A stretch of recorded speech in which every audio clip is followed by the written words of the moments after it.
How to change the notification sound of apps on your iPhone 8 Plus. If you want to use a different alert sound for your apps, follow these simple steps. First, open the Settings app on your iPhone. Now, tap on Notifications.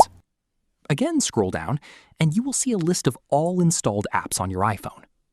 Select the app for which you want to change the notification sound.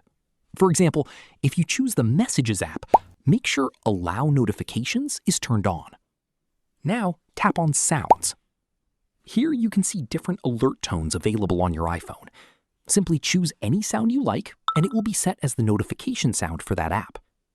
But remember, not every app supports changing notification sounds. Some third-party apps use their own default notification tones, and Apple does not allow changing them manually. And that's it. If you found this tutorial helpful, don't forget to like this video, subscribe to the channel, and follow for more iPhone tips, tutorials, and the latest tech updates. Thanks for watching, and I'll see you in the next one.